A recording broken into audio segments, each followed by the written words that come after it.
I now welcome His Excellency Mr. Mark Rutte, NATO Secretary General and Chairman of the North Atlantic Council. Thank you for joining us for this session.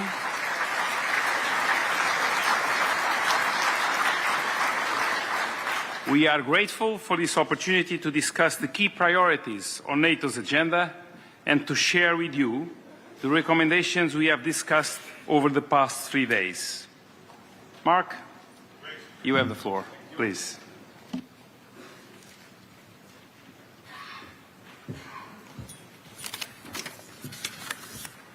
Well, thank you, dear Marcos, Mr. President.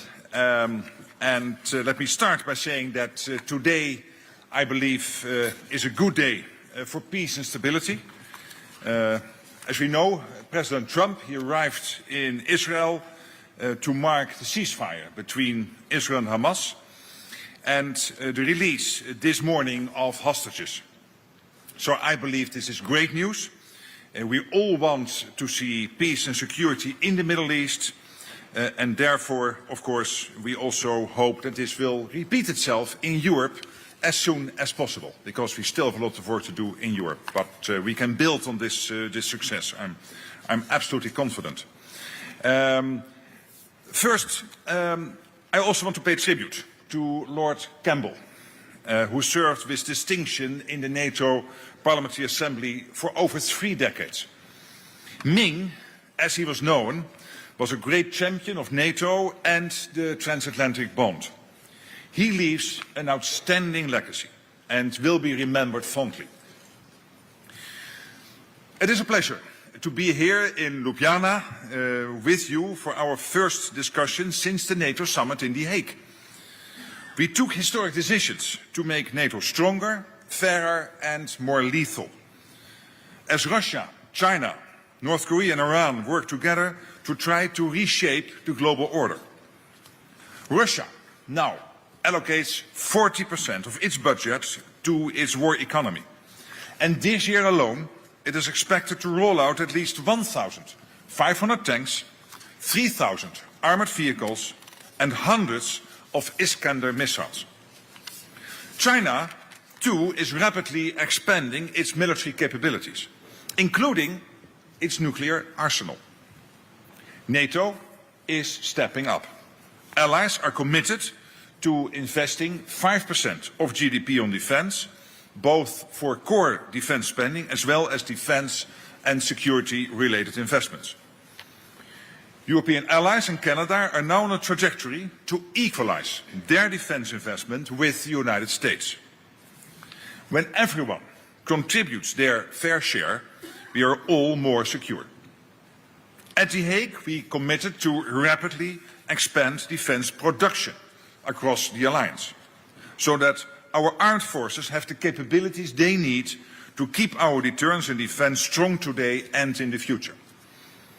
At the summit, we also reaffirmed NATO's enduring support for Ukraine, so that it can defend itself against Russia today, be in a strong position for any peace negotiations, and be able to deter any Russian aggression in the future. And since the summit, NATO has launched a new initiative to support Ukraine, the Prioritized Ukraine Requirement List, or PEARL. And this is supplying essential, lethal and non-lethal military equipment that only the US can provide to Ukraine, paid for by allies. $2 billion of equipment so far has moved in this way. It is not only keeping Ukraine in the fight, it is saving lives. And this is just in the first 2 months of PEARL.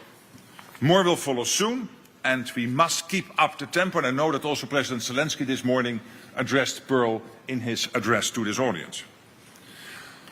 On increased defense investment, production and support for Ukraine, I count on all of you as parliamentarians to make the case with your publics and to encourage your governments to keep up with their commitments. You all play a vital role to keep NATO's 1 billion people safe. And I want to thank you for everything you are doing on this. Because we live in a dangerous world, And the threat is not something that's held at a distance. The risks to our security have reach. The new generation of Russian missiles can reach European capitals in a matter of minutes. The disruptive power of drones, sabotage of undersea infrastructure, the security of cyberspace. All of us are affected, East and West alike. And with these challenges to our security, we see yet again why it is so essential that we work together in NATO. When it comes to Russia's reckless and dangerous violations of our airspace, we have seen that NATO's response was quick and effective. We are doing what we trained for, and it works. But we need to do more. And that's why, within 36 hours after Russian drones entered Polish airspace last month, we launched Eastern Sentry, with more forces in the air, on land and at sea. It gives NATO additional strength and flexibility across the eastern flank or wherever needed, whenever needed. And it will incorporate innovative technologies and tactics designs to deal with new challenges like, for example, drones. NATO defense ministers are meeting this week and will engage on how best to further strengthen our deterrence and defense posture, including in light of recent incidents. They will discuss plans for reaching the new defense investment target, as well as efforts to increase defense production. And all of this helps to ensure that we remain ready and able to defend our citizens. We should not underestimate the threat from Russia, but we should not overestimate Russia's capabilities either. Despite their posturing, they have failed to meet their ambitions, and at an incredible cost. More than 1 million Russians killed or seriously injured. In 2022, Russia thought it could crush Ukraine within days. In the fourth year of its brutal war, Russia is struggling to advance. Russia's military is stretched there and elsewhere. Its Mediterranean task force was once a mix of surface ships, submarines and support vessels. Now, in effect, there is hardly any Russian naval presence in the Mediterranean left. There is a lone and broken Russian submarine limping home from patrol. What a change from the 1984 Tom Clancy novel, The Hunt for Red October. Today, it seems more like the hunt for the nearest mechanic. But while Russia is not as strong as it would pretend, it remains deeply dangerous. And that is why it is absolutely essential that we ensure we are prepared. Russia conducts a covert campaign against our societies and attempts to undermine our support for Ukraine. Russia's list of targets for sabotage is not limited to critical infrastructure, the defense industry and military facilities. It even includes public spaces. 15 people were charged last month after devices hidden in parcels were detonated across Europe last year. Russia also continues to carry out cyber and espionage operations against our countries. This summer, the United Kingdom exposed the use of sophisticated spying software by Russian military intelligence. The home front and the front line are now one and the same. And this is why, as part of the The Hague Defense Investment Plan, we will invest more to protect critical infrastructure, defend our networks, strengthen our resilience and enhance civil preparedness. As parliamentarians, you have an important role in raising awareness about the need for civil preparedness. The more our citizens know now, the more able we are to face any threat.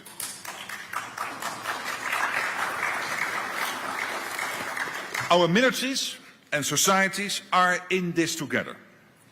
Let us continue to stand strong together in NATO to keep our 1 billion people safe. Thank you, and I look forward to to our conversation.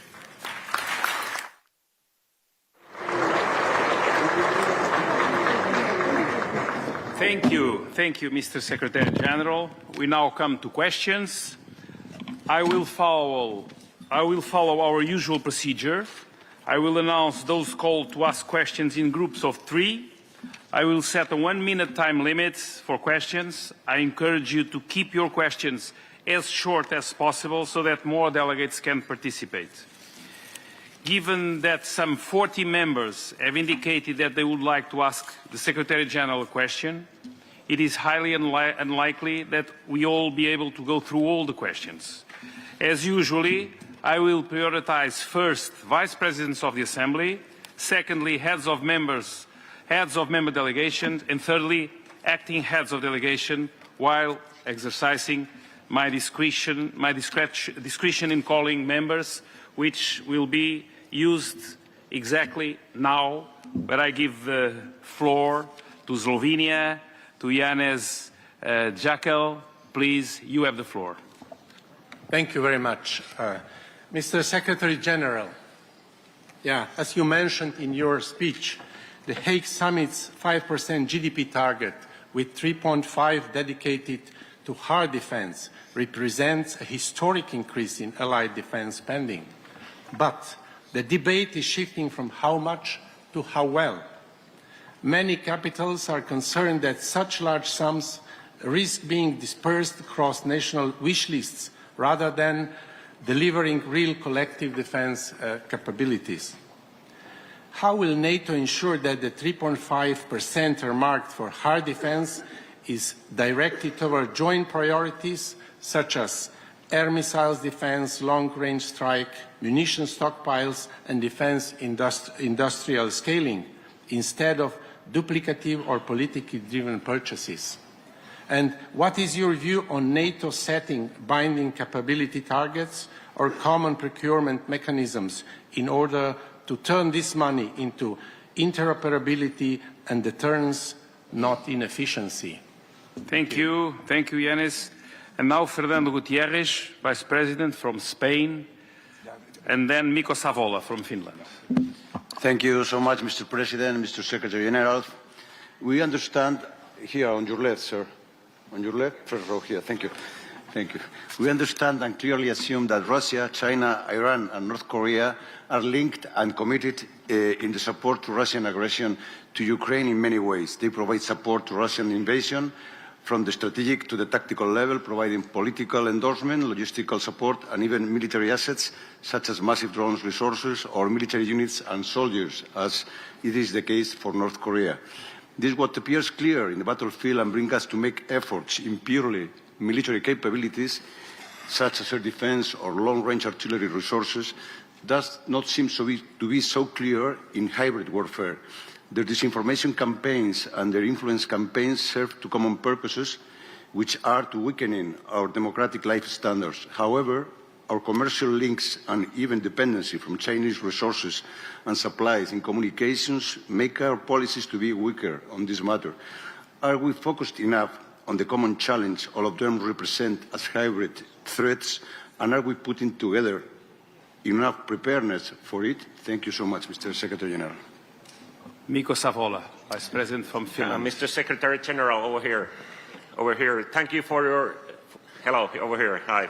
Thank you for your speech and engaging with us today. As the NATO works through parliamentary, our dialogue is of great importance, so thank you for that.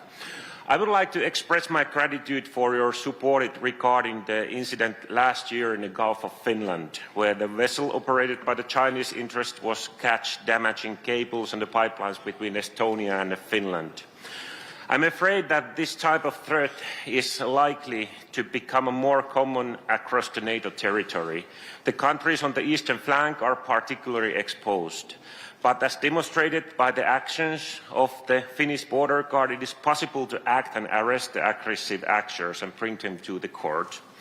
We have now seen that the interpretation of international law are not always a clear cut. Yet the Russian sabotage, sometimes facilitated by the China, must be stopped.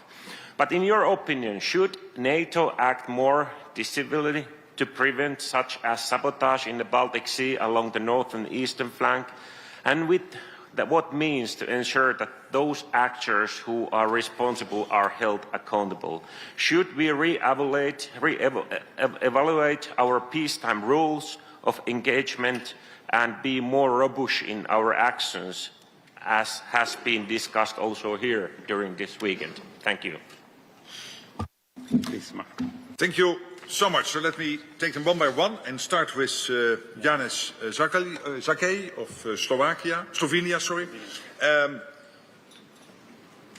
Your question is crucial because and extremely important, because if we are going to spend 5% on defence and 3.5% on core defence, and it is not on the stuff we need, we will lose our populations. The good news is we will not do that. And this is the difference between 2014 and the Hague Summit. In 2014, the great thing in Wales achieved was the 2%, but it was a 2% plucked from the air. Now the 3% core defence spending is deeply rooted in NATO's defence planning process, from which we agreed on the capability targets. And when we agreed on the capability targets, we knew that the ballpark figure to get there would be between 3.4%, 3.5%, 3.6%, latest 2034, 2035. And this is exactly what we decided, 3.5, 2035, and with a credible path together. So not staying where we are and then in the last year we move from wherever we are to 3.5. No, a credible path for each nation, for each ally to get there. And some of us are already there, even doing more than 3.5 like Estonia and Poland, but also increasingly Latvia and Lithuania, but most of us still need to get there. So it is deeply rooted, and exactly on the issues you mentioned, like long-range strikes, large maneuverable land formations, logistics, of course ammunition, all these.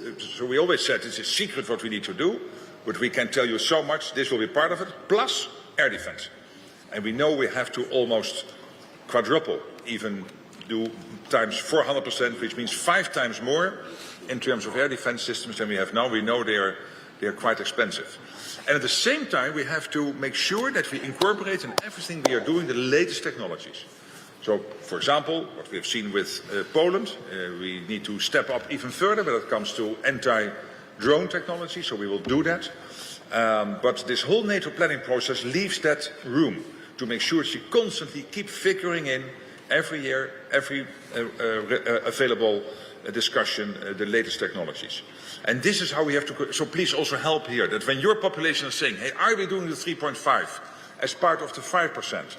So the core defense spending to equalize with the US, that is a very much nice to have, because the US rightly is extremely irritated with the fact that they spend more than Canada and the Europeans were spending on average. It is a very, very much nice to have. But the reason we do it, first of all, is to defend NATO territory, and therefore we need the 3.5% to keep the Atlantic, the Arctic and Europe safe, and therefore also the United States. When it comes to production, it's not only spending, of course, on men and women in uniforms, also on production. And it's about developing our defense industrial base, which is part of the 1.5% defense-related spending, but of course also being able to spend the money on the defense industrial output. And then we need the defense industrial output. And by the way, this is a problem across the Atlantic, not only in Europe and Canada, also in the US, that our defense industrial base is at this moment still not producing enough. The good news is when it comes to ammunition, we are turning the corner. We are really making progress. On ammunition, we are much better, 155 and other types of ammunition, than we were only a year ago. Take the United Kingdom. You guys are building 6 ammunition factories in the United Kingdom. And many other ammunition factories are now coming online. I was in Unterlüß in Germany, where a factory was built from nothing. There was nothing. There was a greenfield, and in 14 months, this factory was commissioned now I think 6 weeks ago. And that is in Germany, which, like the Netherlands and other countries in Europe, is famous for all its procedures and difficult, that you need years to get the agreements. But they were able to do this because of the urgency of now. So I really explain to your people, please, yes, we need to spend 3.5. Yes, it will equalize with the US. Yes, that's crucial to keep the US in NATO because they're totally committed to NATO, but they also expect us to spend the same as they do. But the deep-rooted core of why we need to spend the 3.5 is in the capability targets which are coming forward from NATO's defense planning process. And that's what we need when Article 5 would ever be triggered, what we collectively need to do to be able to fight against any adversary, be it the Russians or anyone else. On Spain, I completely agree with you, sir, that this is one of the worrying factors, that the Russians are working there together with Iran and China and, of course, North Korea. And these countries are getting a lot of stuff in return for their support. It is not that North Korea is doing this just because they are bosom buddies, Kim Jong-un and this Vladimir Putin. No, they get a lot in return. For example, missile technology, which is increasingly also posing a threat to the US mainland. China is getting a lot of return. Take cheap oil and gas and whatever they're getting. And of course, Iran is getting a lot of money, which they use to prop up their proxies in the Middle East, to stir conflict in the Middle East. So this comes at a high price. And it also means that the Indo-Pacific and the Euro-Atlantic are not separate theaters. They are completely combined. I'm not pleading to extend Article 5 to the Indo-Pacific, but I am pleading, and I was this morning on the phone with the Australian Defence Minister, and last week with the Japanese Prime Minister. There is a close cooperation, for good reasons, between NATO and the Indo-Pacific countries, Japan and the Republic of Korea and Australia and New Zealand. And they want that cooperation on defence production, innovation, on wherever we can try to exercise together, whatever we are doing together, without extending Article 5 to the Indo-Pacific, because they see, for them, of course, the direct build-up in China massively of their military forces, but also the fact that when it comes to the Indo-Pacific and the Euro-Atlantic, you cannot distinguish the two theaters. We really have to look at them as one, because if, for example, China would move against Taiwan, it's highly likely that China will force the junior partner in that relationship, being Russia, under the leadership of Vladimir Putin, to move against NATO here, to keep us busy. For all these reasons, we have to make sure that we work as strongly together with them. And then on the hybrid threats, this is, of course, a big worry, and we are working on it. I think, and then I also link it to the question of Finland, Mikko Savola, and thank you again, Fernando Gutierrez, for your question. I think when it comes to, for example, the cutting of undersea infrastructure and this cable on the 25th of December 2024, the first Christmas day, they cut that sea cable. I was on the phone immediately with all the relevant players, and then SACEUR, the Supreme Allied Commander Europe, Chris Cavoli, launched Baltic Sentry.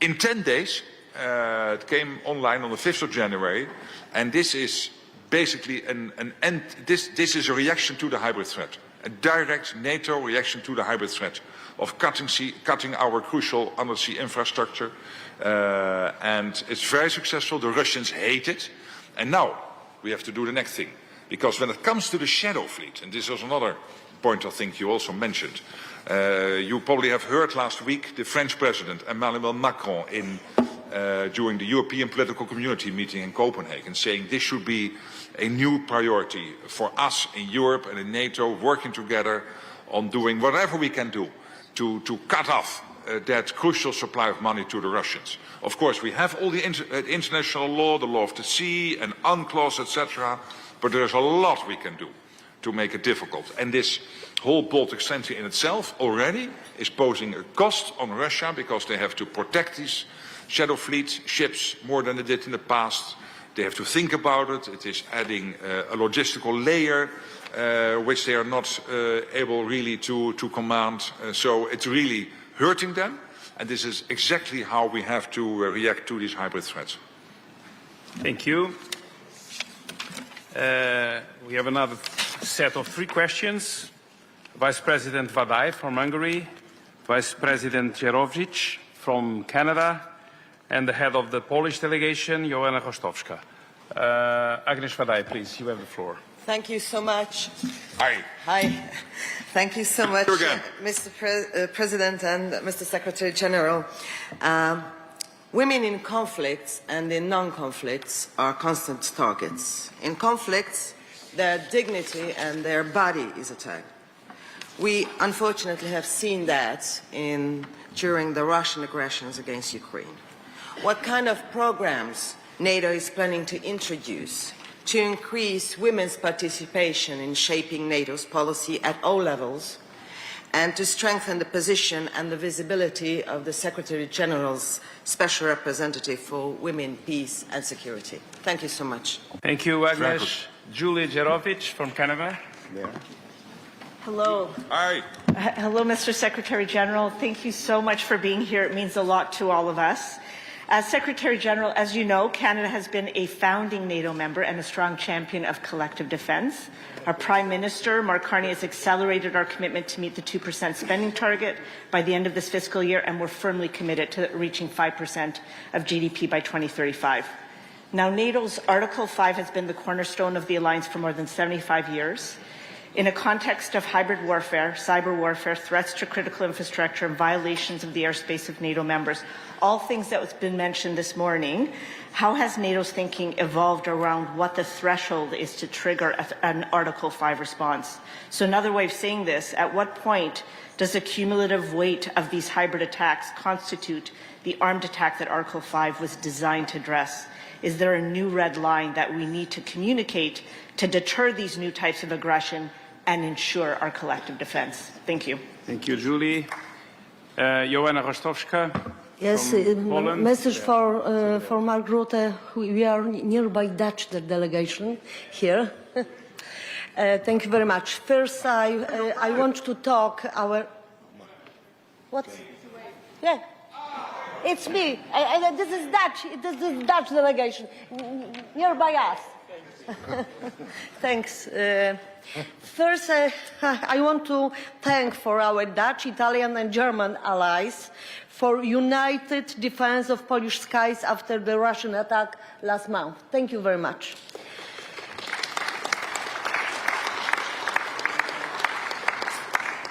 Fortunately, we won this situation, demonstrating that we can fight together.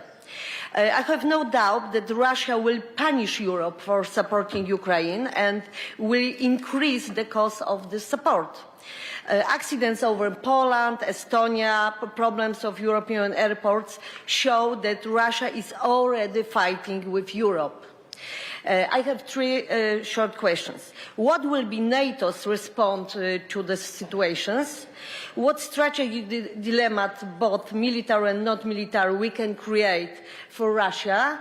And how to ensure synergy between NATO and European Union defense initiatives? Thank you very much.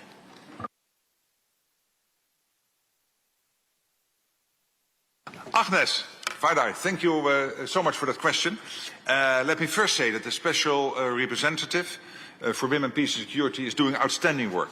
And we all can be very glad that she is doing it.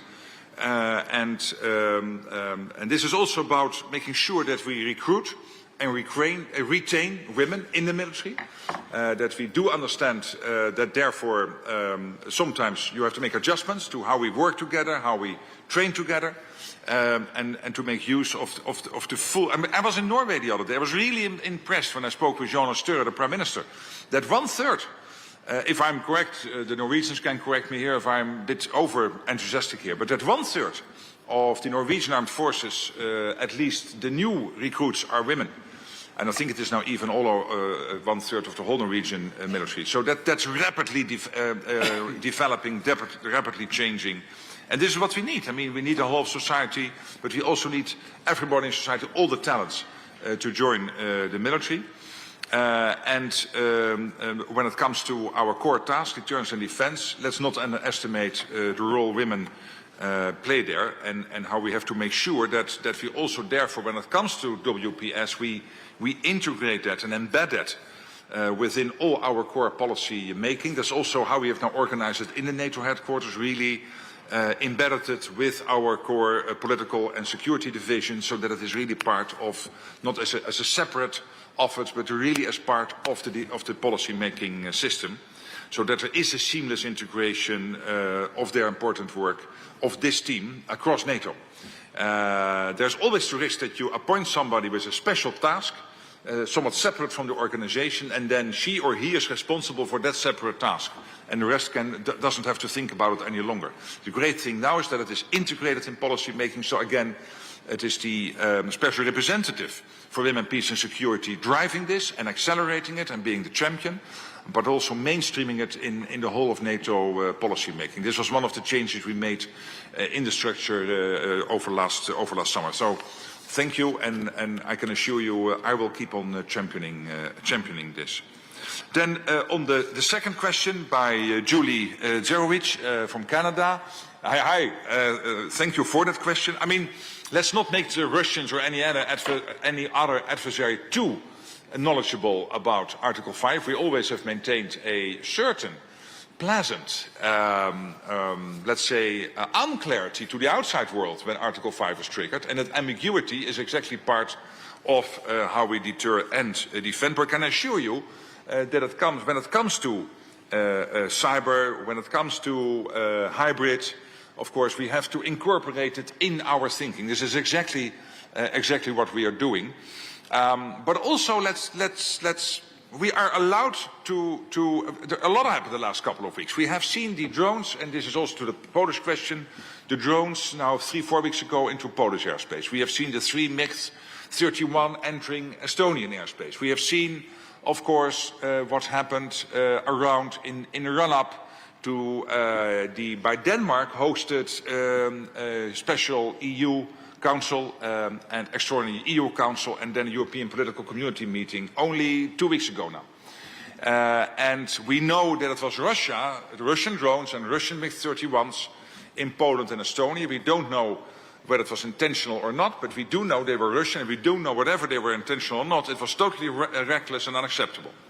With the drones in Denmark, it's famously difficult to assess where these things come from, but they were not coming from the Danish government, I can assure you. And I was really proud for how 9 countries in NATO came together, working together with Supreme Allied Commander, with NATO supporting that effort, and 9 allies coming together to make sure that Denmark was well protected when these 2 important meetings took place. But we can also take some comfort from how we reacted. The Dutch F-35 shooting down drones over Polish airspace. Italian F-35 pilots escorting these MiG-31s out of Estonian airspace. I often get the question, do our authorities have all the authority they need to deal, for example, with when MiG-31s or other Russian objects fly into NATO airspace? I can assure you they have trained for this, they have prepared for this. This is not new. We do this since the 1960s, the 1970s, since the Soviet days. And when these planes would pose a threat, we can do the ultimate. As long as they don't pose a threat, we will gently guide them out of our airspace and make sure they understand they should better not do this again. And I think this is exactly how we should react. And it's exactly what the Italians did in the Estonian case. And I think that was very wise. And of course, we then have to make sure that also the Russians know that we know that they know that we know. But then, of course, the question is it intentional? That is always famously difficult to assess. And I'm really with you. And this is also to the point that Joanna made. I really want to thank, in your case, the Italians, the Germans, the Dutch, when it comes to the MiG-31s in Estonian airspace. It was again Italy. Together, I think it was with Sweden and Finland, who were helping there. So this, and the Russians know this. And we also know that their MiG-31 pilots are famously not well trained, all part of the fact that their military are not in the best shape. And then your last question that has to do with NATO-EU, I can assure you. From day one I came into office, very good friends with Ursula von der Leyen. We had lunch in my 3rd week in October. I visited her and we agreed that we would work together. And as I said before, we agreed that we will always agree. And if one day we would not agree, we will then sit together or call each other and only hang up when we agree. And even a bathroom stop is not allowed. So far that was not necessary because we always agreed. Because we have a clear understanding of the division of labor. The EU is famously good at bringing together the internal market, the whole soft power of the European Union when it comes to regulation, when it comes to, for example, helping to develop the defense industrial base. And NATO has its strengths in the capability targets, in the standard setting. So, for example, when it comes to the anti-drone technologies, this is exactly an area where we work together. Where NATO also learning from Ukraine and learning from what our Allied Command Transformation is doing, Admiral Pierre Fondier and his team. We are learning from all of that, making sure that we have the latest technologies. But then we need the EU to bring together the money and the defense industrial base and everything we need to collectively do this. And so there is no mission creep on either side. We really do this in conjunction, and that makes us so strong. And of course, for those not in the EU, and only 23 of the 32 allies are in the EU, 9 are not, I can assure you, Ursula von der Leyen and myself, we are very well aware that whatever NATO and the EU do together has to be as open and as accessible as possible to all other NATO allies. Thank you. Now we go on 3 other questions. Maya-Lisa Follers from Germany, Derek Twig from the UK, and Natalia Pousirev from France. Maya, you have the floor. Thank you, Mr. President, and thank you. I'm over here. Over here. Well, bonjour. Guten Tag. I'm very happy that you joined us today again after Dayton, and I'd like to have a deeper dive into the question of innovative technologies. You just stressed how we can learn from our Ukrainian friends in terms of battlefield developments and experiences. You mentioned drones. I know that NATO has got our NATO Innovation Fund. We do have Diana and other initiatives. It's a part of our NATO defense planning, but maybe you can discuss and tell us a little bit more about your personal approach to that topic, because it's so important that we are innovative and we cooperate more within NATO, but also with our friends probably from the Pacific region. If there are any talks going on, I would be very interested in that part. Thank you so much. Derek Twig. There he is. Natalie? No. Derek. Derek, yes, from the UK. The UK. Good morning, Mr. Secretary-General. Despite the response to the recent incursions into Polish airspace, shooting down several drones, they continue to probe our defences, as we saw just a few days later in Estonia. Putin exploits weaknesses and understands strength and a firm response. If we put down red lines, they need to be followed through. Rules of engagement need to be fit for purpose to meet the threats, knowing where the bar is for taking down Russian aircraft and drones incursions into NATO territory. We need a sustainable response solution to taking out drone incursions. Clearly, firing expensive missiles and fighters against relatively low-cost drones is not sustainable into the longer term. Can he say more about what is being done in this respect? Thank you. Et alors, Natalia, s'il vous plaît, vous avez la parole.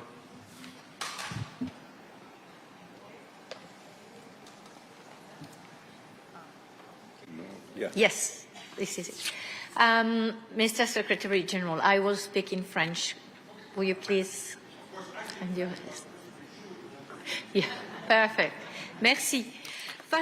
Thank you very much. Faced with the double requirement to support Ukraine, but to protect ourselves against the Russian threat, Europe is strategically awakening. There is an effort to rearm ourselves, and states are taking their full share with a 3% objective by 2035 that was decided in The Hague. In France, it will be an additional 10 billion euro from 26 onwards. The European Union will also contribute to that in supporting investment with new financial investments and instruments. This surge would not be possible without our historic partner, the United States, that brings us capabilities and means. But we also need a European defense industry that is solid, well-funded, and based on complementarity to protect our eastern flank and to bring Ukraine the support it needs. My question, Mr. Secretary General, is as follows. How can NATO support European members to create its industrial basis stronger, complementary, and how can you help strengthen EU's efforts and national efforts? Thank you. Thank you. so much. I'll start then with the first question by Germany, Marja Lisa Vullers. Thank you. And on innovation, I think this is crucial. Yes, we have some ways to channel this from headquarters, from the international staff. We have, of course, a whole team dedicatedly working on this, integrated with defense procurement. So we have now basically made sure that these teams work much more together. So not only you have the procurement people and the innovators, there's much more of an overlap since the latest reorganization we made into the international staff, into headquarters in Brussels. But of course, a lot of this is being driven by Pierre Fondier and his team through Allied Command Transformation. And I really want to applaud the people working in the team in Brussels, but also the people working in his team. And they really also work very well together. Because in the past, when I was a Prime Minister of the Netherlands, I always felt that Allied Command Transformation was about the world in 2100. And then you had ACO working on the situation now and tomorrow. Now they work in total overlap. And they work very well together. And also our two Supreme Allied Commanders are good friends and they are constantly in dialogue. And it was visible in Baltic Sentry when Chris Cavoli launched that. General Cavoli, he immediately had Fondier involved with the latest sea drone technology and all kinds of other stuff we use there. Again, and I love that. The Russians hating it. And the same now when it comes to Eastern Sentry. Again, but also in all the other projects they work together. You also mentioned Diana. Of course, that is also a booster rocket, you could say, for innovation. And you mentioned IP4. This is exactly what I focused on in my visit in April to Japan, in my talks with the Prime Minister and the other senior people and senior representatives from the Japanese government. They are extremely interested in a close cooperation with NATO, yes, on defense industrial base, but also particularly when it comes to innovation and the latest technologies. Japan, of course, is great here. South Korea is, the Republic of Korea is doing great stuff, but also Australia and New Zealand have, of course, their offerings. And working together on this, again, the Russians hating it and the Chinese hating it, so I love it. But also it is necessary to make sure that we keep ourselves safe. So I can assure you we will keep going on this track, and whatever you can do. I know that Germany is very much involved. You have, of course, also some of the most impressive defense industrial companies in Europe. So I mean, really let's work on this together. Thank you. When it comes to the question by Mr. Derek Twig, thing is this. When it comes to what happened in Estonia, I would take the position, but of course we're constantly re-evaluating every incident, always learning, and where necessary making adjustments, for example, to rules of engagement. That is with the military. They should be with the military. Let's not have politicians without a military background deciding on this. We know what happened in the Second World War when Churchill was getting too much involved with the generals. That those were not the most successful moments in an otherwise very successful prime ministership, we could argue. But the military should take the lead in this. They will constantly reevaluate. But what I'm hearing is that they are saying if a plane would pose a threat, we have the authorities to do, if necessary, the ultimate. But if the plane is not posing a threat, we are not going to shoot it down. And then we will gently guide it outside the airspace. This is exactly what they should do. And I totally agree with that approach, because we are so strong. Proportional response. It's proportional response, exactly.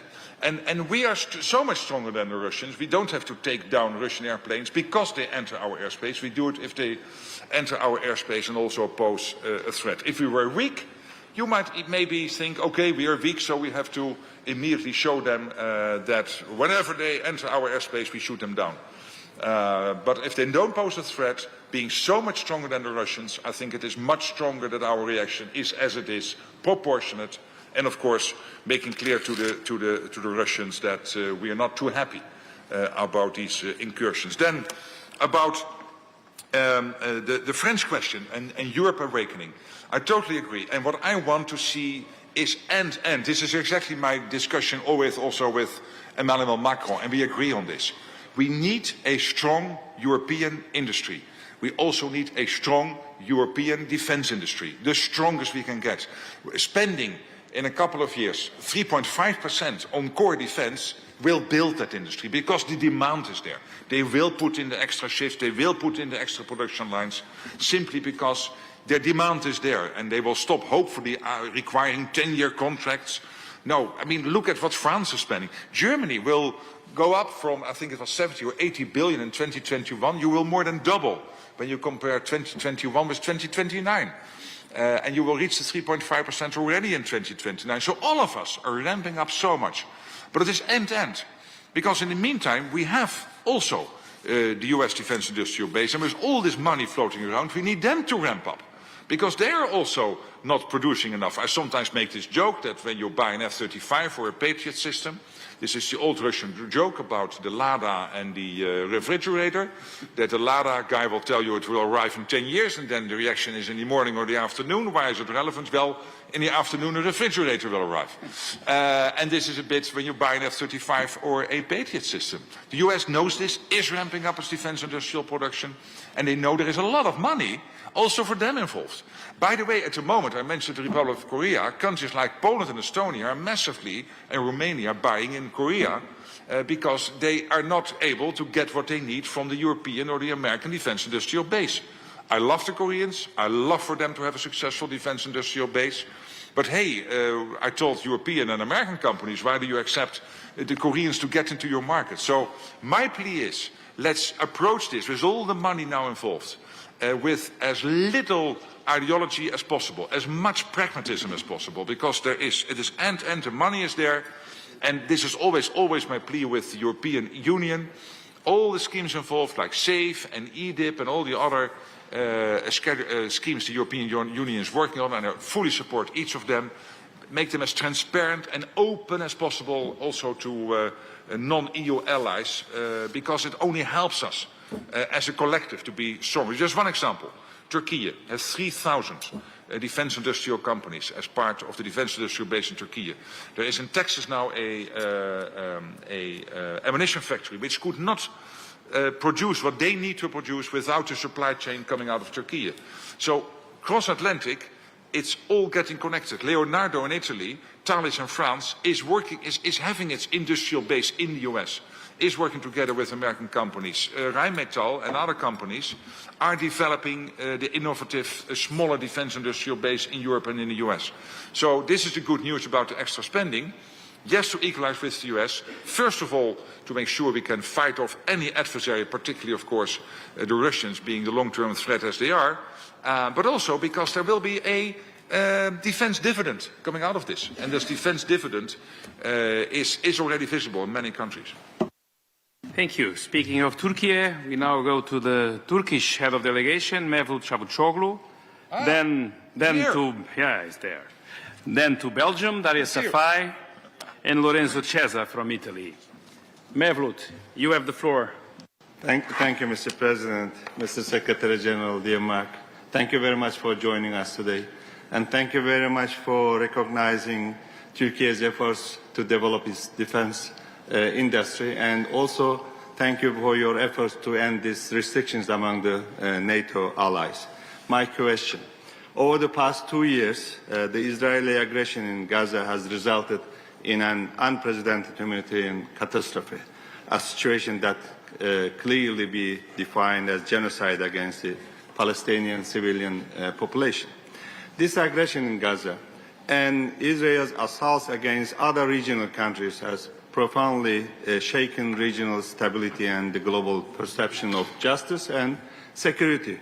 In your view, Mr. Secretary General, how has this conflict influenced NATO's overall security environment, both directly and indirectly? Thank you very much. Thank you. Daria Safai, please, from Belgium. Thank you so much. Mr. Secretary General, thank you for being here with us. Piracy once posed a significant threat to international trade. I'm here. Yeah.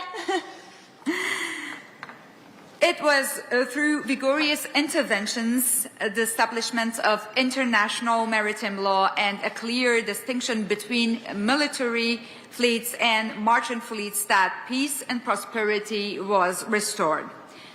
The Russian Federation has deliberately sought to undo this and sow instability. In addition to drones that continue to test NATO airspace and our response capabilities, Russia's Ghost Fleet also continue to operate without a flag. This ship that make up this fleet deactivate their AIS systems and use misleading registration to circumvent sanctions. Several incidents have damaged submarine cables as described in various analyses concerning the Baltic Sea, and these could now be used as platforms for drone facilitating espionage. So, this is a worrying development. I believe that we must also be able to intervene effectively at sea and put an end to this situation. I would like to know your view on this. Thank you. Thank you, Daria. Now, Lorenzo Cesar. I will speak Italian, huh?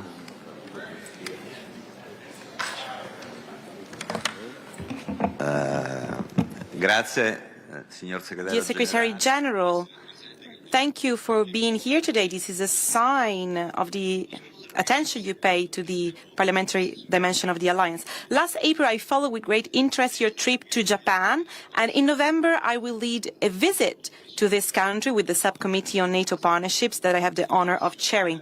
What can we do to contribute to your work on this front? How can we improve cooperation on this issue?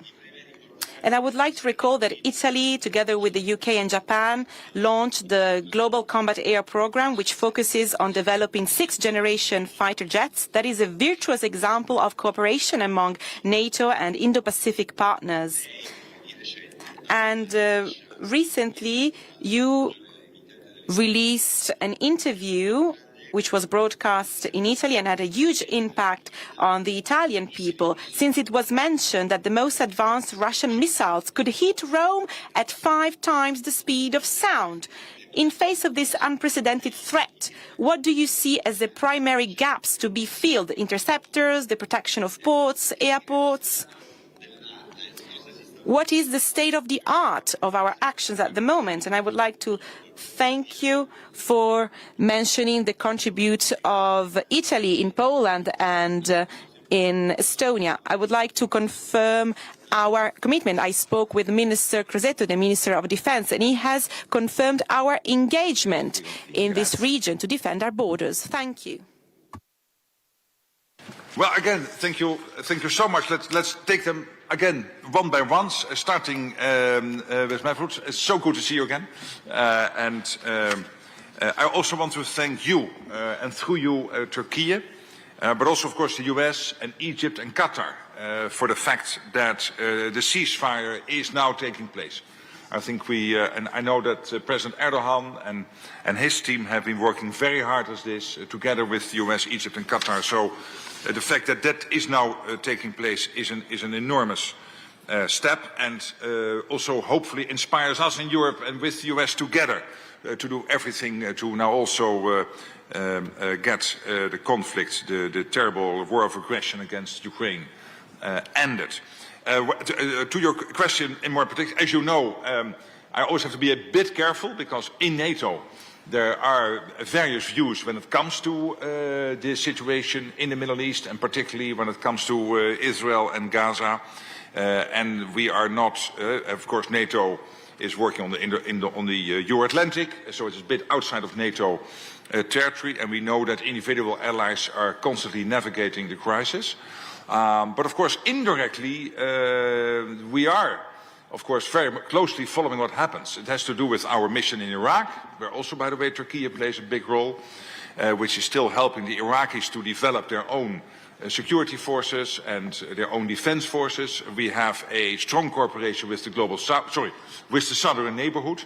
There is the special representative for the southern neighborhood. We are finalizing the opening of our office in Jordan, which will be very helpful there. So in that sense, of course, we are closely tracking and tracing and following what is happening, but we are not directly involved ourselves, and therefore I'm always a bit conscious on commenting on Gaza specifically. You hopefully you can understand why that is, but I can assure you we are tracing and tracking exactly and following very carefully what is happening and really encouraging everyone to continue on the path basically starting now 10 days ago. And I think particularly President Trump can take great pride in having brought this conflict now to this successful big step today, and hopefully it ends the conflict once and for all. To Belgium, the drones and particularly, of course, the Shadow Fleet. Let's not forget that the Shadow Fleet is responsible for a considerable part of Russian state income. Okay, figure this. Russia, you are from Belgium and I'm from the Netherlands. Russia's economy is not bigger than the Belgium and the Dutch economy combined. Maybe on a good day you should add Luxembourg, and then the Benelux countries together have the economy of the whole of Russia. That's the economy of Texas, the state of Texas. Of course, there is a big difference between the Benelux and the state of Texas, that Russia is also the second biggest owner of nuclear warheads in the world. So in that sense, economy small, relatively small, but of course they have a strategically they have this advantage of a huge nuclear, their nuclear capability. But from that state income, they spend 40% now on defense, 37, 38%, so almost 40% on defense. And of course, the purchasing power is totally different from our economies because they have a different economic setup in Russia. So they can relatively do more with that money than we can do with the dollars and the euros and the liras and whatever we have in our NATO territory. So let's not forget that. And the Shadow Fleet is an important part of this. So anything you can do as parliamentarians to encourage your governments to try to push the envelope. And within all the international, of course, UNCLOS and all the international conventions and rules, etc., there are still many ways to make it difficult for the shadow ship fleets to sail the oceans. And the French showed this only 10 days ago. And that is why I was so happy with the French president putting his full weight behind an initiative to collectively, as allies, looking at what we can do more.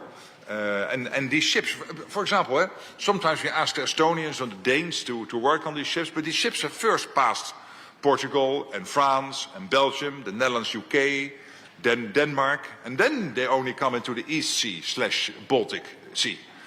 So we cannot put all the work, not all the work can be done only by the Baltic countries. We all have to chip in, and I think with this Macron initiative, we can do more, and there is much more that we can do. To Lorenzo Cesa's question, good to see you again, sir. Indeed, Italy is a very important ally. You are, let me also applaud you for that. You are deployed in almost every NATO mission. You are, of course, the outgoing commander of KFOR. Is an excellent Italian general. I'm really impressed by what he was able to do in difficult circumstances with KFOR in Kosovo. We have the president of Kosovo here in our midst, and he will be succeeded now, or is now succeeded one of these days by the Turkish general who will take over from KFOR. But this is again exemplary, I think, of Italian influence in NATO and what you are doing. Also, this 6th generation fighter jet, I can assure you, when I was in Japan, they are very proud of that cooperation with Italy. I think the third country is the UK, am I? Yes, UK, Italy, Japan, working on this 6th generation fighter jet. This will incorporate the latest AI technologies and really push us forward when it comes to fighter jet technology and making sure we maintain a distance when it comes to Russia, not too difficult, but also vis-à-vis China, more difficult because they have a highly developed defense industrial base themselves. On this missile, this newest Russian technology, being able to hit Rome or Madrid or whatever capital in NATO territory with 5 times the speed of sound, for me this is evidence that this whole thinking of you have eastern flank countries and non-eastern flank countries is obsolete. We are all on the eastern flank now because the difference between Tallinn and Rome is 5 minutes. So Rome is on the eastern flank, Amsterdam is on the eastern flank, even Washington is on the eastern flank. We are all on the eastern flank these days, and that means indeed that's why we have the capability targets, developing our defense industrial base, developing our innovative systems, so that we are able to also in the future take out these type of missiles, which we cannot do at the moment. And for me, this was also a reason to explain to each ally and to all the people living in allied territory. We do not only spend 3.5 on core defense spending and 5% on defense overall to keep the Americans happy. No, we do it first of all to make sure that we are able to fend off these threats. And I know that you are explaining this to the Italian people. Your government is, Guido is a great friend, and Giorgia Meloni, the Prime Minister, but of course parliamentarians, this societal debate on the necessity to invest in defense and the defense capabilities is really crucial. And this is part of the evidence why we need to do it. Thank you. Now, 3 more questions from the Greek delegation, the head of the Greek delegation, Nikolaos Paragiotopoulos.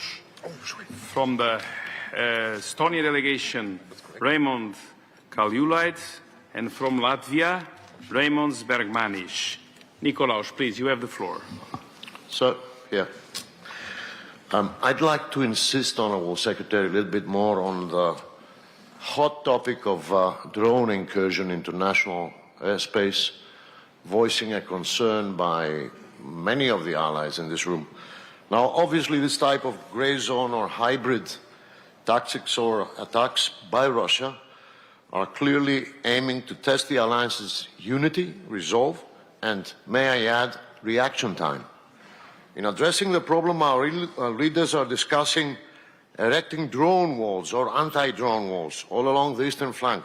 Yet we haven't even agreed on a uniform set of rules of engagement in order to deal with unidentified drones invading allies' national airspace or unauthorized drones for that matter. So my question is, does NATO have a role to play in expediting consensus among allies on a concrete set of rules of engagement in dealing with unidentified drones incursions into allies' national airspace, preferably, I might add, with a personal touch, in the lines of quote-unquote, bring them down now, ask questions on their identity later. Thank you. Thank you, Nikolaos.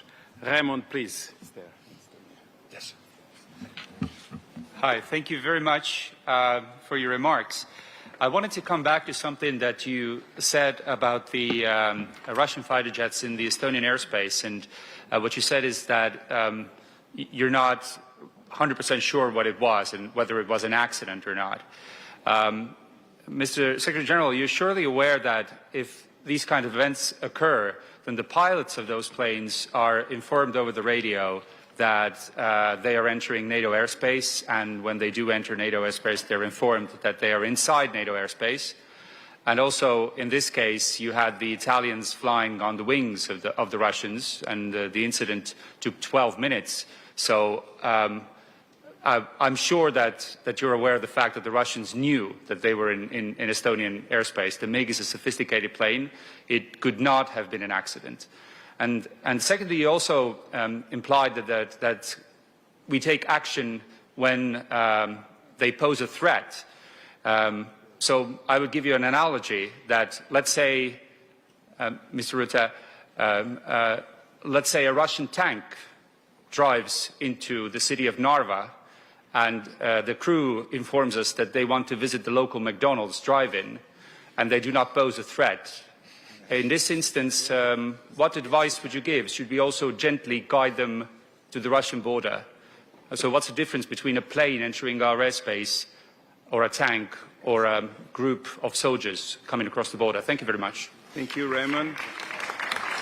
And now, Raymond Bergmanis. Raymond is over there.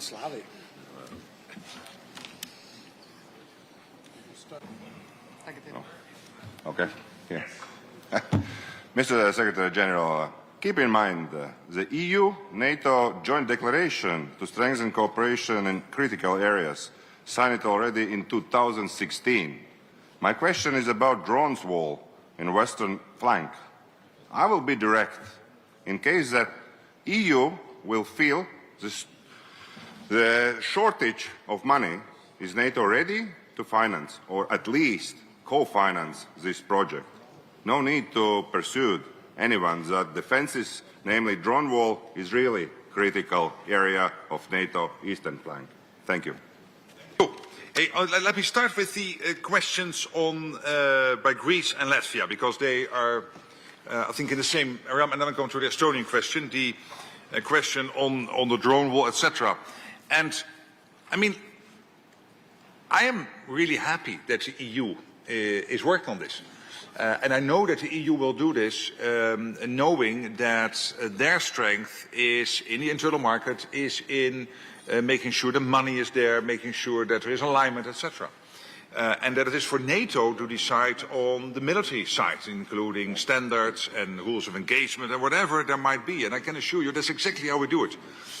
We are working together on this. It's always interesting that when I came in office, people ask me, make sure that wherever possible we even further improve the relationship with the EU, because you have that long experience in the EU as a Prime Minister. Yes, okay, I will. And already Jens did a lot there, so I could build on what he had done before me. But of course, I might have had that advantage of being on that European Council for some time, and he was not. But then when it comes to concrete stuff, I sometimes find in NATO that people get a bit worried. Oh, the EU is involved. What are they doing? I said, well, you wanted me to make this happen. And it is now happening, so let's have a little bit of confidence. Like when it comes to Russia, we should have the confidence that we are so much stronger. And I will deal with the Estonian question, but this is part of my reaction to your question. We are so much stronger than the Russians, and they know that. But also when it comes to us and the EU, we can work on this. We know what we are good at, we know what the EU is good at. And when it comes to the drones, I'm absolutely not worried. I think the drone wall, there was a debate, I understand, in this informal EU Council in Copenhagen about that. But in the EU, you will always have discussions about words. But when it comes to content, I gathered from the dinner I was participating in on that first night and speaking to many European leaders who just came out of that informal EU meeting going into the EPC meeting the next day, I felt that basically they did agree. But of course, yeah, I mean, maybe role can be, is it a role or not? What you want is anti-drone technology, being able to take them out of the air when they try to enter European airspace. We know that the Ukrainians are taking out 70, 80, sometimes 90% of the Russian drones. 100% seems to be a bit difficult. And we can learn from them through JTEC in Poland, where we have this NATO Ukraine team where we work together on capturing all the lessons from the war in Ukraine, from the Ukrainians. So the fact that they sent a team to Copenhagen, they were very proud. Hey, this is what we are good at as Ukrainians. Here we can help. And this is what we need to do more of. And we will do more of. So I think, and also when it comes to the Latvian question, I think that's in the same realm. I would not be too worried. I would be worried if the EU was not involved. It's great that they are involved, and I totally defend that. And I have no worry that we can do more of this together. Then on the Estonian question, I'm not going, never, because I don't want, also in your interest, to make the Russians any wiser. I will never get into hypothetical scenarios.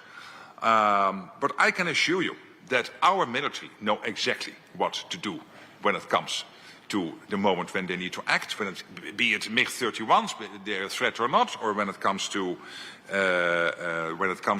tanks or whatever. Let's not forget that airspace is not the same as ground. There is a big difference, militarily, but also politically. Please take that into account. And the only thing I'm encouraging all of us is to take comfort in the fact that as NATO, we are 25 times bigger than the Russian economy. Our military is infinitely superior to the Russian military. When it comes to our Air Force, I mean, the Russians cannot even stand in the shadow with these MiG-31s or whatever they call them, with their not well-trained fighter pilots. And then the question could be, okay, but why then is Russia still a threat, and why do we have to spend more? Well, for two reasons. Because they are willing to spend 40% of their state income on defense, so they're rapidly ramping up. And if you're willing as a dictator to accept 1 million of your people getting killed or seriously wounded with almost no territory gained in Ukraine. I think this year, Pedro Poroshenko, you are sitting where you're sitting. I think it was this year 0.3 or 0.4% this year they gained in Donbass. Losing 1 million people in that process, if you have to deal with a guy like that, even not being military superior to us, he could do very strange things against NATO. And that's why we have to stand ready. And I think Estonia was a textbook example how to react when that happens. Thank you. And now we go to Slovakia, Croatia, and Romania. Tomas Valacek, head of the Slovakian delegation, please. Right here. Great to see you again, Secretary General. My question is on NDPP, the NATO defense planning process. For the smaller and medium-sized countries like my own, NDPP is all important in the sense that virtually everything we budget for and plan for and buy is determined directly or indirectly by the NDPP. Now, the trouble, as you know, is NDPP works on 4-year cycles.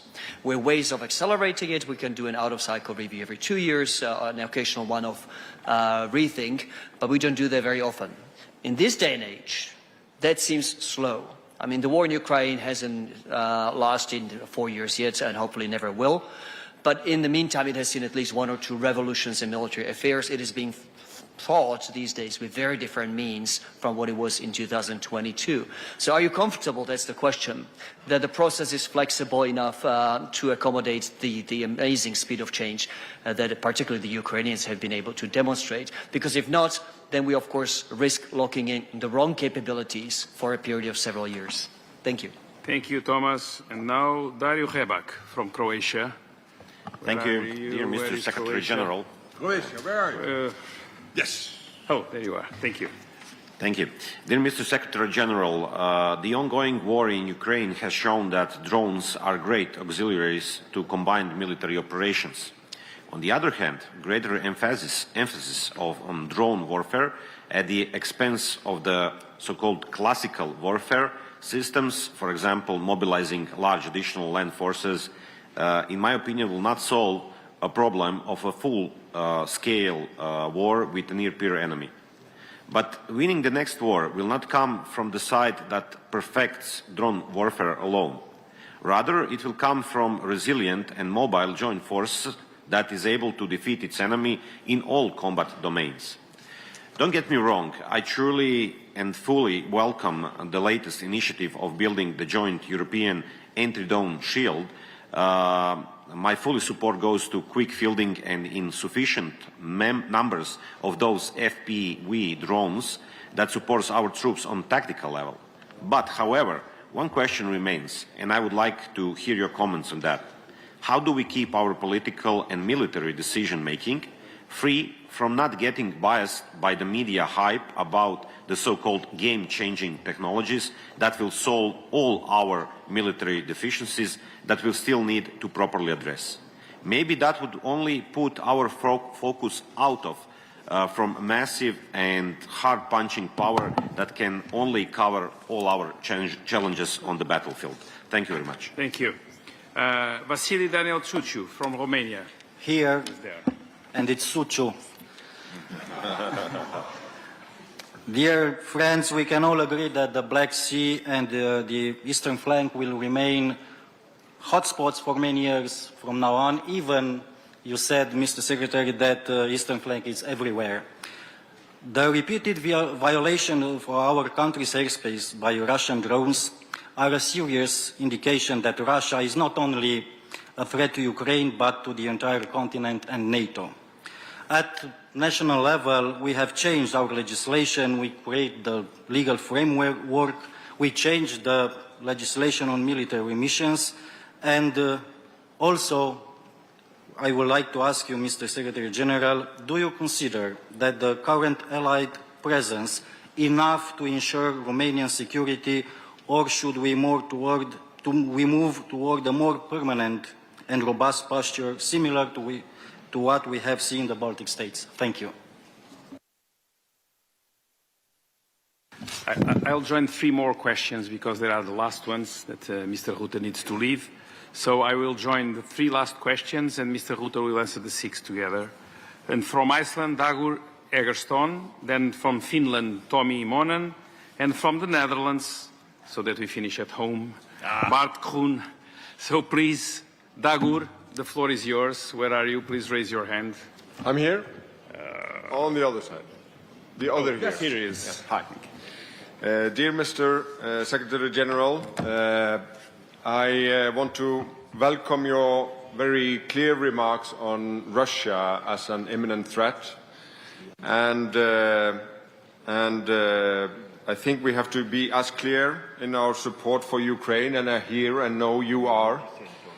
A lot of my colleagues have been addressing hybrid threats or hybrid warfare, as I might phrase it, on the eastern flank, but I wanted to draw our attention and yours to the High North and the Arctic and the kind of challenges amid climate change that is melting the ice cap. I think we, and I've mentioned this before, I think we both have a political project there to make a strategy, a constructive dialogue that also eases tension within the allies when it comes to the Arctic, but also on defense cooperation, research, surveillance, etc. And I wanted to ask you about further steps in that direction. Thank you. Tommy Monen from Finland. Here he is. He's right here. Hello, this way. Thank you, Mr. President and Mr. Secretary General. First, I would like to express my gratitude to NATO and those countries who are investing and deploying troops in Finland in the close future. NATO forward land forces to Lapland and land command component to Mikkeli in Finland will integrate us in many different ways and levels to NATO and makes us even more like brothers in arms, I must say. My question is concerning industrial cooperation in the future. You already mentioned some encouraging examples from UK and Germany on ramping up defense industry.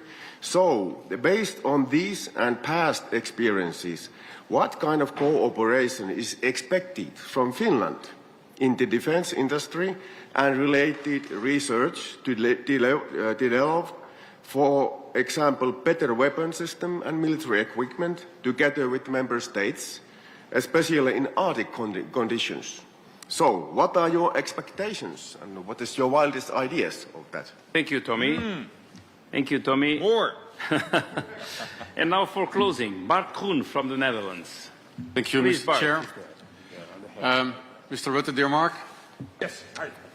Morning. Thank you for taking the time to be with us on the NATO PA here in Slovenia, and thank you for your leadership in the alliance. As you referred in your... Sorry? You're being missed in the Netherlands, by the way. As you referred in your introduction today, we have witnessed several occasions of Russian aircrafts and uncrewed aerial vehicles entering the airspace of NATO member states.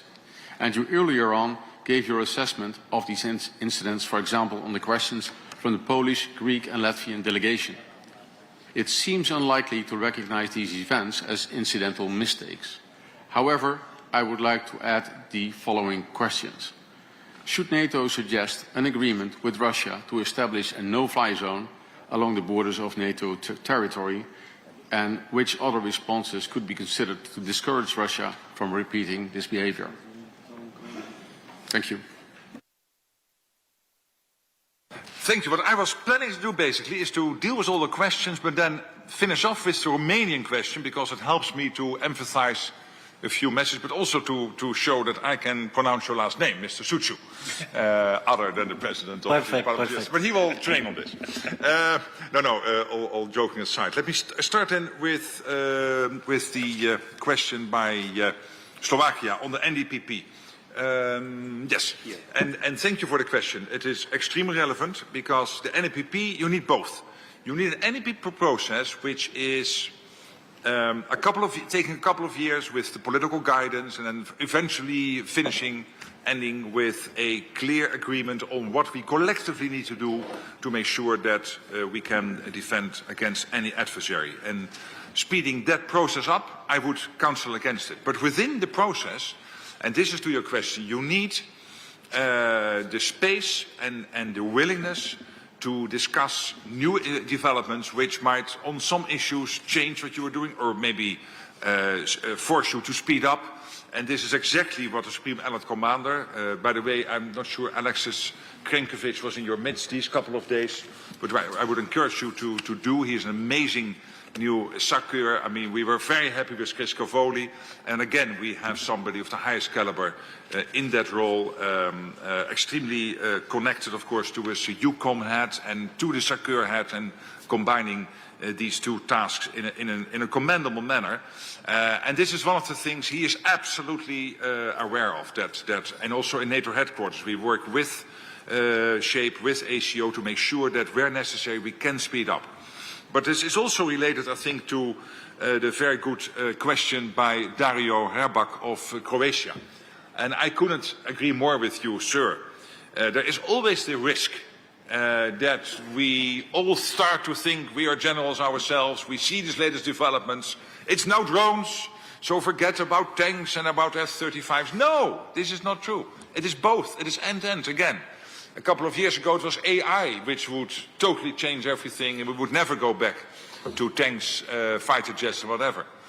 The AI is there. It will have a huge impact on the way we do warfare. Drones will have a huge impact.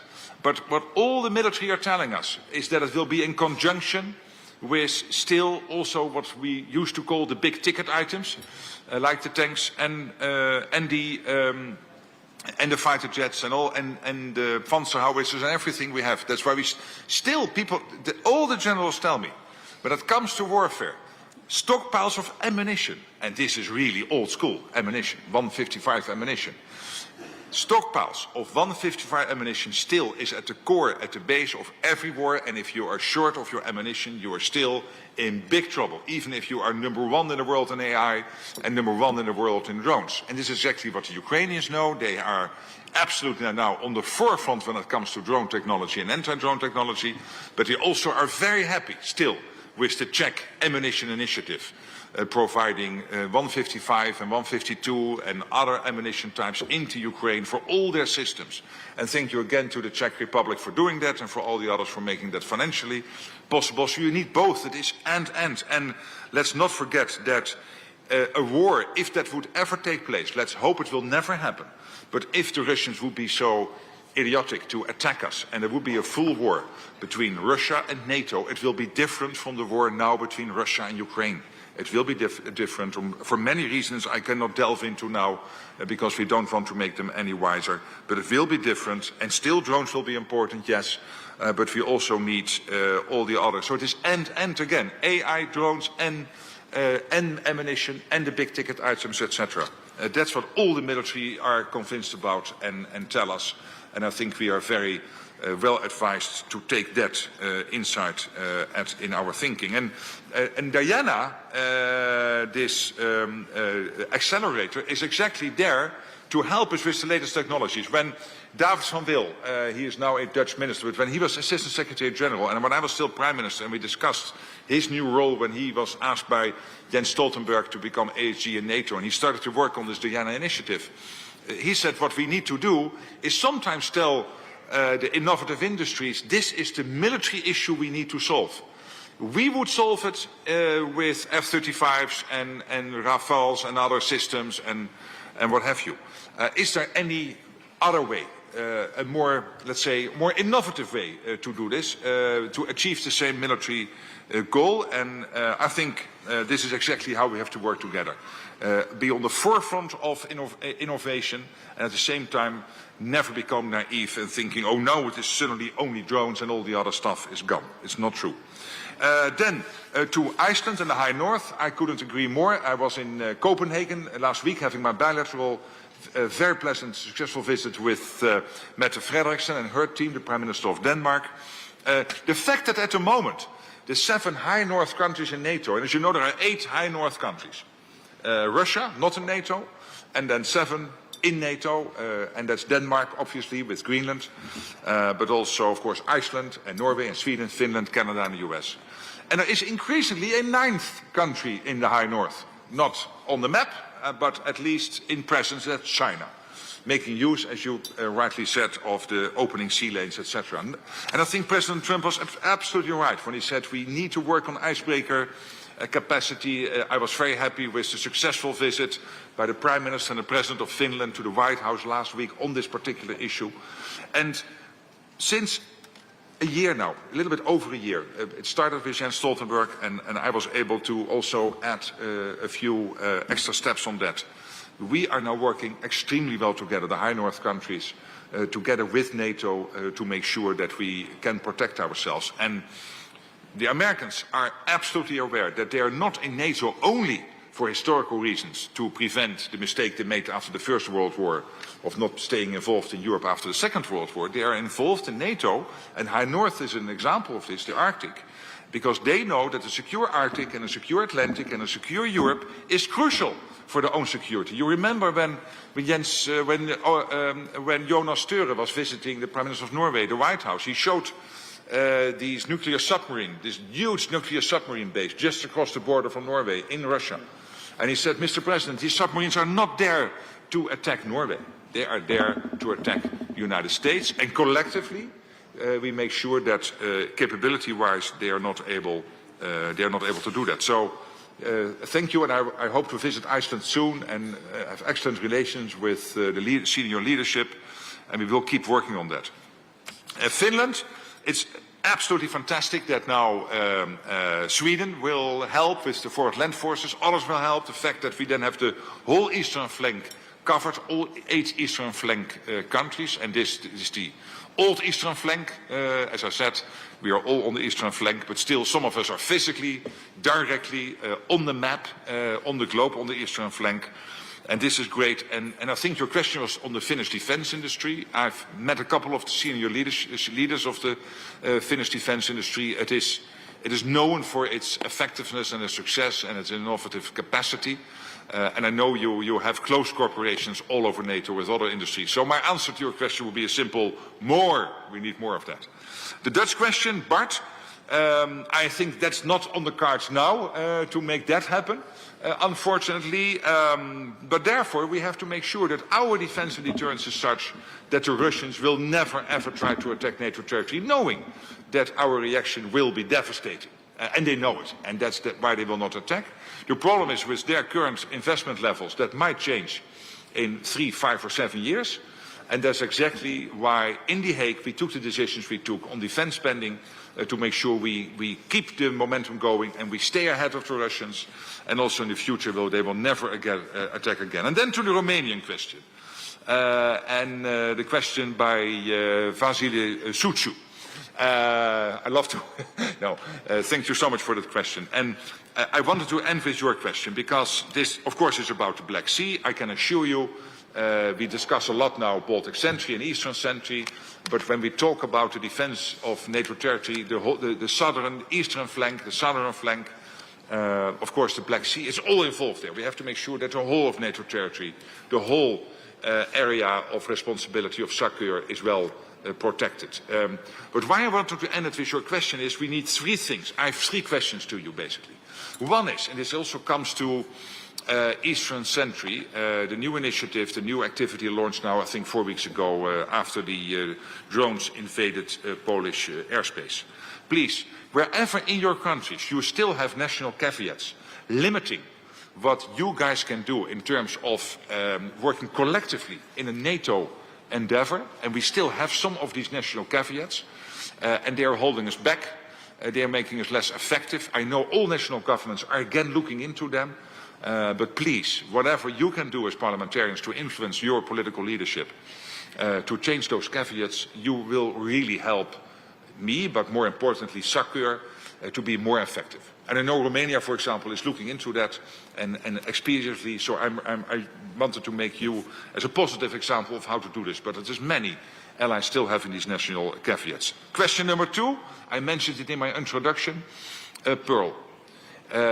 Ukraine cannot survive without this huge flow of US gear into Ukraine, both lethal and non-lethal. And this was basically fading out, and President Trump decided to launch it again at a massive scale, paid for by allies. And I'm so happy to the Netherlands and Sweden, Denmark, Norway, and to Germany, and to Canada for immediately picking, and I know that many other allies are now contemplating to invest in these packages. These packages cost 500 million apiece, and the US is able to provide about, I think 10, 12, 15 billion a year in military gear going into Ukraine. This is crucial stuff, including anti-missile systems and also the interceptors for these systems, which only the US can provide at the moment. So please encourage your governments to chip in more and to do more. And finally, of course, again, thank you for all your help in the run-up to The Hague to make it into a success.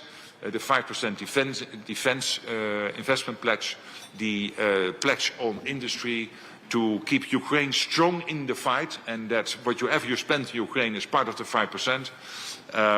But also the 5% itself. Everything you can do to encourage your governments to not only commit to it, but also build a credible path getting there. And I can see it now myself in the Dutch elections. It's front, piece and center of every debate now, defense spending. This will take place, I think, in many countries where elections are coming up. You are all from different parties, from different parts of the political spectrum, but please help us to keep that momentum going. Thank you. And that concludes our questions. Thank you, Secretary General, for your time and for your affirmative answers to our questions.